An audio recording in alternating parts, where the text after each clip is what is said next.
በዚህ ቪዲዮ የመርሳት ችግራችሁን አስወግዳችሁ የማስተዋል አቅማችሁን በእጥፍ ልትጨምሩ የምትችሉባቸውን ሳይንሳዊ መረጃዎችን አቀብላችኋለሁ።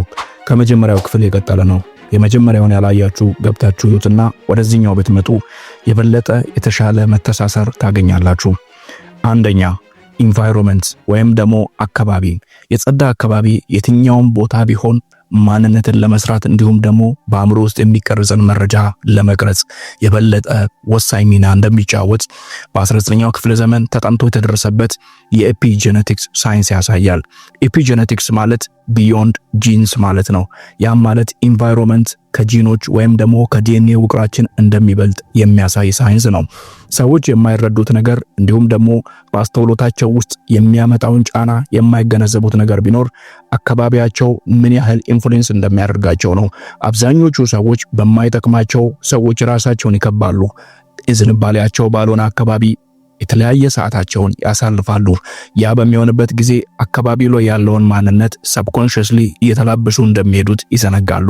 ይህም በሚሆንበት ሰዓት ሰብኮንሺየስሊ ወደ ውስጣችን የሚገቡ መረጃዎች ሰብኮንሺየስሊ ጄኔቲክ ሞዲፊኬሽን በውስጣችን ላይ እየሰሩ እንደሚሄዱ የኤፒጄኔቲክስ ሳይንስ ያስረዳናል። ስለዚህ አካባቢያችንን የበለጠ ጽዱ በተሻሉ ሰዎች የተከበበ ስናደርገው፣ በቀና አመለካከት የተሞላ ስናደርገው፣ መልካም አስተሳሰብ ያለበት ስናደርገውና መልካም ልማዶች፣ መልካም ማንነቶች የሚስተወጥሩበትና የሚስተዋሉበት ቦታ ላይ ስናሳልፍ አካላችን በዛው ልክ ፕሮግራምድ እየሆነ እንደሚሄድ ኤፒጄኔቲክስ አስረግጦ ይነግረናል። ይህም የሚሆንበት ምክንያት የሰው ልጅ የዋለበትን አካባቢ ወይም ሜንታል ኢንክሊኔሽኑን ይመስላል ይለናል። ይህም በዲፕ አድርገን ስንመለከተው ሰዎች በውስጣቸው የያዙትን መረጃ ሳይሆን ከውጪ የሚያስገቡትን መረጃ ነው የሚሆኑት የሚለው ድምዳሜ ላይ ይደርሳል። ስለዚህ አስተውሎታችሁን የበለጠ ከፍ ለማድረግ የምትሹ ከሆነ እንደ ኤፒጄኔቲክስ ሳይንስ ጥቆማ የሚጠቅሟችሁ ሰዎች ያሉበት አካባቢ የሚጠቅሙ ልማዶች፣ የሚጠቅሙ አመለካከቶችና እምነቶች እንዲሁም ደግሞ ድርጊቶች የሚዘወተሩበት ቦታ ራሳችሁን ኢንጌጅ ማድረግ ጀምሩ ወይም ማሳለፍ ጀምሩ።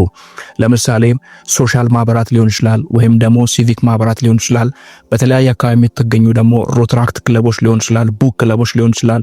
እንዲሁም ደግሞ ኦንላይን በሚሆንበት ጊዜ የማይጠቅሙ የቲክታክ ላይ ጋርቤጅ ቪዲዮዎችን ከማየት የሚረቡ ትምህርቶችን የሚያስተምሩ ሰዎች ጋር ኦንላይን ልትውሉ ትችላላችሁ።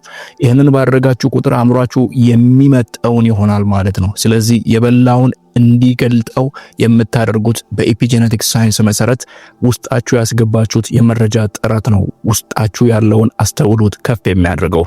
ስለዚህ ይህንን በመከተል የኤፒጄኔቲክስ ፕሪንሲፕልን ተመርታችሁ ውስጣችሁ ያለውን መረጃ የተሻለ ብታደርጉትና የምትውሉበትን አካባቢ የጠራ የጸዳ እንዲሁም ደግሞ በአመለካከት ፖዚቲቭ በሆነ እይታ የተሞላ ስታደርጉት አስተውሎታችሁ እየጨመረ ይሄዳል። መፍትሄ 2 የሰው ልጅ ከሚያገኘው ጥበብ ውስጣዊ የሆነውን መገኘቱን ከሚያገኝበት ቦታ አንዱ እንቅልፍ ነው። የሰው ልጆች የጠራ እንቅልፍ ካላገኙ ቀኑን ሙሉ እየተጨነቁ እየተደበሩ ከሰው ጋር እየተጋጩ ከራሳቸው ጋር እየተከራከሩ እንደሚውሉ ብዙ የኒውሮ ሳይኮሎጂ ጥናቶች ያሳያሉ። ሰዎች ይህንን ካላደረጉና በህይወታቸው ውስጥ ጥራት ያለውን እንቅልፍ ማግኘት ካልቻሉ የበለጠ ስራቸው ላይ የከሰሩ እንደሚሆኑ፣ ውጤታማነታቸው እንደሚቀንስ፣ ሪሌሽንሺፕ ላይ ያላቸው መገኘት እንዲሁም ደግሞ ቫይታሊቲያቸው እንደሚወርድ፣ ካሪዝማቸው ወይም ግርማ ሞገሳቸው እንደሚቀንስ የተለያዩ የኒውሮ ሳይኮሎጂ ጥናቶች በደንብ አድርገው ያስመለክታሉ። ስለዚህ ይህንን ሪል በሆነው ህይወታችሁ ላይ ስትመለከቱት በህይወታችሁ እንቅልፍ ባልተኛችሁባቸው ቀናት ምን አይነት ሰው ሆኜ ነበር ብላችሁ ራሳችሁን ገምቱ ወይም ራሳችሁን ኢማጂን በማድረግ አስተውሉ። ብዙ የምትቆጡ፣ ብዙ የምትናደዱ፣ ከሰዎች ጋር የማትስማሙ፣ የምታደርጉትን ነገር የምትረሱ፣ ያስቀመጣችሁት ዕቃ የቱ ጋር እንዳስቀመጣችሁት የሚጠፋባችሁ፣ አስተውሎታችሁ ኮምፕሊትሊ ከናንተ የተወሰደ ይሆናል። ይህም የሚሆንበት ምክንያት አእምሮአችን በሚተኛበት ጊዜ ወደ 5 የሚሆኑ ዌቦች ወይም ደግሞ የአእምሮ እርግብግቢቶች አሉ። እነዚህ እርግብግቢቶች ከቤታ ኮንሽስነስ ጀምሮ እስከ ዴልታ ኮንሽስነስ ድረስ ጥልቀት ያላቸው ወይም ደግሞ በጣም ውስጣዊው ማንነታችን እንድናገኝ የሚያግዙን የእንቅልፍ ደረጃዎችን የምንቃኝባቸው ሲሆኑ የሰው ልጆች በማታ እንቅልፋቸው በሚደርስበት ጊዜ የሚያደርጉት የትኛውም አክቲቪቲ የእንቅልፍ ሳይክላቸውን ዲስረፕት ያደርጋል። ያም ማለት ምናልባት አንዳንድ ሰዎች አምሽተው ሊተኙ ይችላሉ፣ አንዳንድ ሰዎች በጊዜ ሊተኙ ይችላሉ። ግን ደግሞ አእምሮ ውስጥ የሚሰራው ሲርካዲያን ሪትም እያንዳንዱ ፍጥረት ዓለም ከ4 ሰዓት ወይም ደግሞ ከ3 ሰዓት ተኩል ጀምሮ ቢተኛ ሪከመንድ እንደሚያደርግ ከኮስሞሎጂ ጋር የተሰሩ ጥናቶች በደንብ አድርገው ያስረዳሉ። ስለዚህ ያንን ፓተርን ለመከተልና ሲርካዲያን ሪትም የተባለውን አእምሮ ውስጥ የሚገኘውን ከፓይነል ግላንድ ጋር የተሳሰረውን ማንነት የበለጠ ለማቀናጀት እንዲያግዝ የሰው ልጅ ሆነ ብሎ የሚተኛበትን ፓተርን ማዘጋጀት ይጠበቅበታል። ያንን ካዘጋጀና ሁልጊዜም በዛ በተመሳሳይ ሰዓት የሚተኛ ከሆነ የበለጠ ጥራት ያለው እንቅልፍ የሚያገኝ ይሆናል። በዛም ደግሞ አእምሮ የበለጠ ትውስታ ያለው፣ የበለጠ እርካታ ያለው፣ የበለጠ አካላዊ መገኘቱ ደስ የሚል ይሆናል። ግን ደግሞ በተቃራኒ ከሆነ አእምሮ ውስጥ የሚፈጠረው ሳይናፕቲክ ኮኔክሽን የላላ፣ ማስታወስ አቅሙ የቀነሰ፣ ውጤታማነቱ የወረደና በህይወቱ ላይ የሚያደርጋቸው ነገሮች እርካታ የማይሰጡት ተናዳጅና ተበሰጫጭ ሰው ይሆናል። ስለዚህ ይህንን ለመከረፍ ሰው ልጅ ማድረግ ያለበት ነገር ቢኖር የእንቅልፍ ሰዓትን በመጀመሪያ ደረጃ መደምደም ወይም ደግሞ አቅዶ በዚህ ሰዓት ተኛለሁ ብሎ መወሰን።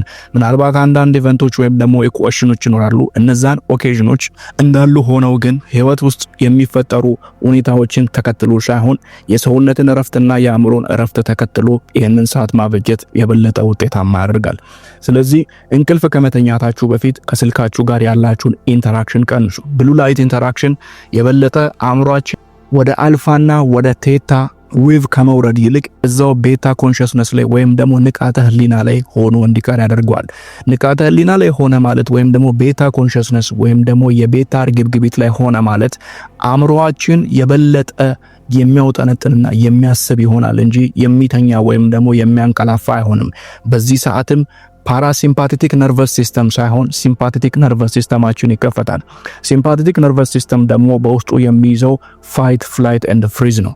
መሮጥ፣ መጋፈጥ ወይም ደግሞ ማምለጥ። እነዚህን 3 ነገሮች ይዞ የሚቀጥል ይሆናል። አእምሮ በዚህ ትስስር ውስጥ የሚቀጥል ከሆነ እረፍት ያጣል።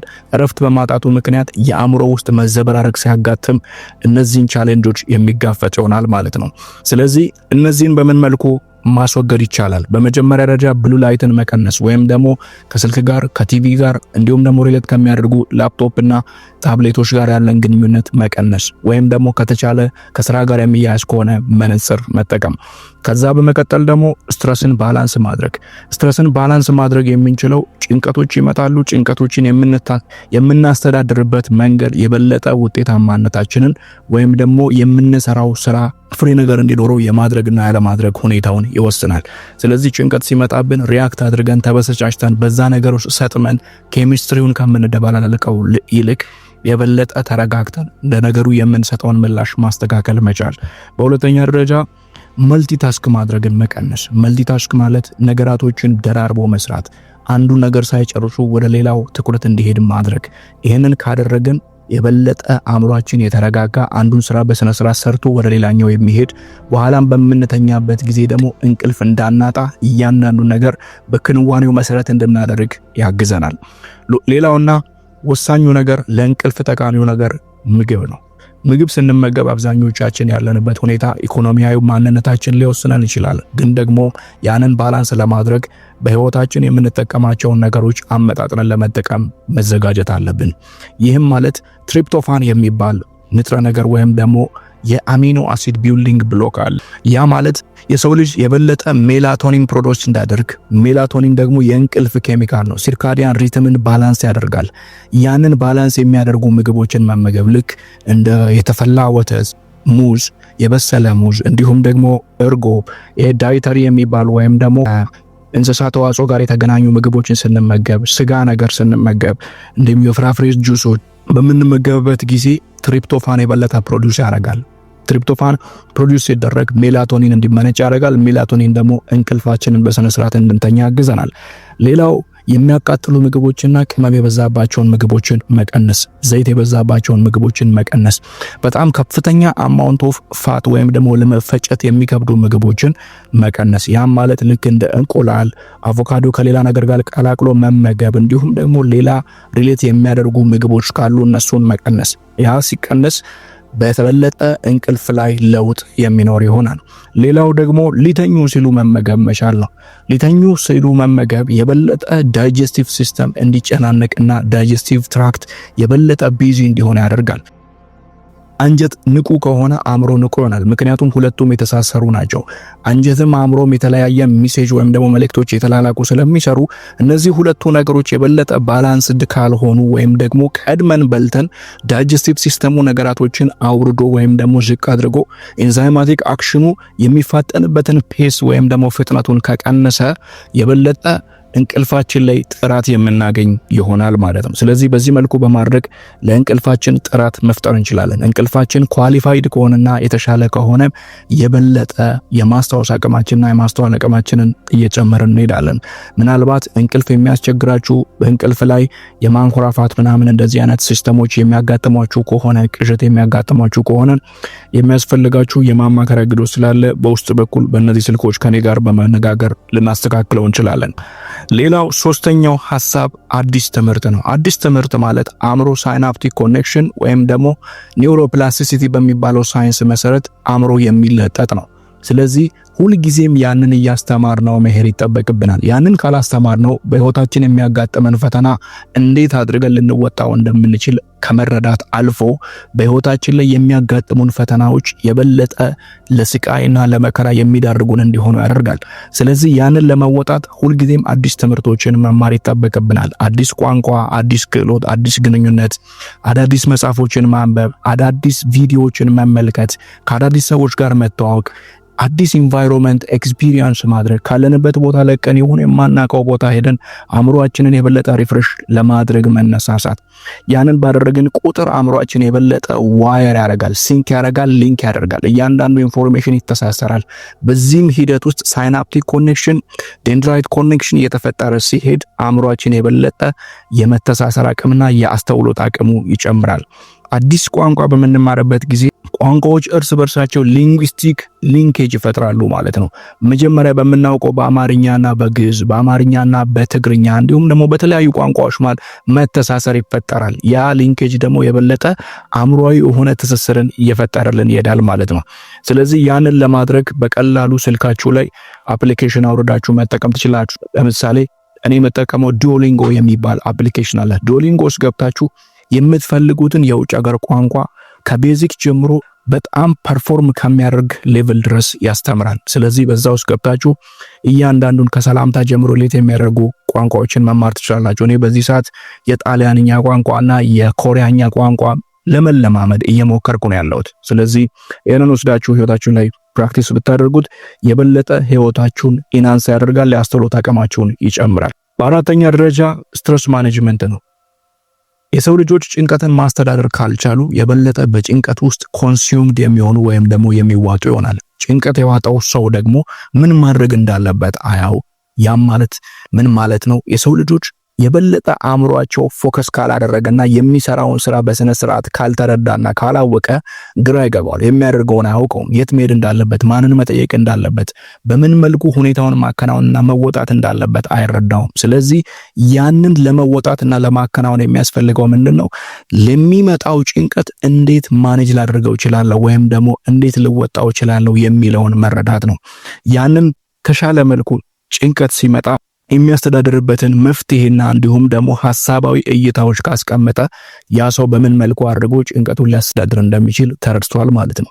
ስለዚህ ጭንቀት ይመጣል። ህይወት ደግሞ ከጭንቀት ጸርቶ አያውቅም። ነገራቶች የበለጠ የሚወሳሰቡበት ጊዜ ይመጣል። እነዛ ሲመጡ ግን ሊሰብሩኝ ነው፣ ሊያጠፉኝ ነው ብሎ ፓኒክ ውስጥ ከመግባት ወይም ደግሞ መቅበጥበጥ ውስጥ ከፍተኛ የሆነ ራስን የማጥፋት እንዲሁም ደግሞ ራስን የመጥላት ሁኔታዎችን የመጥላት ሰዎችን የመስደብ ራስን የመስደብ ሁኔታዎች ከመግባት አስቀድሞ ይሄ ነገር እኔን በምን መልኩ ሊቀይረኝ ነው የመጣው፣ በምን መልኩ ነው ሼፕ ሊያደርገኝ የመጣው ብሎ በተሻለ መልኩ ሪፍሬም አድርጎ ቀይሮ መመልከት የመስታወቱን ገጽታ የበለጠ ይገለብሰዋል። ከዛ በኋላ አእምሮ ውስጥ የሚሰራበት ፓተርን ይቀየራል። በዛው ልክ ደግሞ አስተውሎታችንም ከፍ እንዲል ያደርገናል ማለት ነው። ጭንቀትን ማኔጅ ማድረግ ወይም ደግሞ ስትረስን ማኔጅ ማድረግ መቻል ለአእምሮአችን ትውስታን ይጨምርለታል። ምክንያቱም አእምሮአችን ውስጥ በምንጨነቅበት ጊዜ የሚመነጩ ሆርሞኖች አሉ።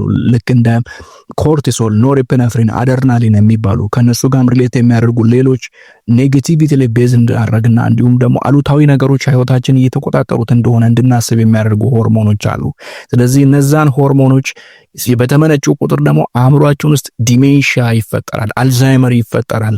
ትስስሮቻችን የበለጠ የላሉ ይሆናሉ። ምክንያቱም የኬሚካሎቹና የኒውሮትራንስሚተሮቹ ባህሪ የበለጠ ኔጌቲቪቲና እንዲሁም ደግሞ የሴላዊ ውቅርን የበለጠ የሚያላሉ ናቸው። ስለዚህ በጣም የምንረሳ በጣም የምንበሳጭ እንድንሆን ያደርጉናል ማለት ነው። ግን በተቃራኒ ስትረስ ማኔጅ አድርገን ስራችንን በደንብ ውጤታማ አድርገን ስንሰራው የበለጠ ለደስታችን የሚያግዙን ሆርሞኖች ይመነጫሉ። እነዛ ሆርሞኖች ደግሞ ደስታችንን ከፍ የሚያደርጉት አስተውሎታችንን የሚጨምሩ ይሆናል ማለት ነው። ከዚህ ጋር ተያይዞ በተጨማሪ እንዲሰራ የምትፈልጉት ቪዲዮ ካለ ወይም ደግሞ ሀሳብ ካለ ኮሜንት መስጫው ላይ ብትጽፉልኝ ደስ ይለኛል። ይህንን ቪዲዮ ላይክ በማድረግ ጀምሩ። ሀሳብ አስተያየታችሁን ሀሳብ መስጫው ላይ ጻፉልኝ። የትኛውን ቦታ ስልጠና መውሰድ የምትፈልጉቶችና ወንድሞች በእነዚህ ቪዲዮ ማል በመታገኟቸው በሁለቱ ስልኮች ከኔ ጋር በመደወል ዳይሬክትሊ ኮሙኒኬት ማድረግ እንችላለን። ቀሪ ሰዓታችሁ ደስ የሚል እንዲሆን እመኝላችኋለሁ። ደህና ሁኑ። መልካም ቆይታ ይሁንላችሁ።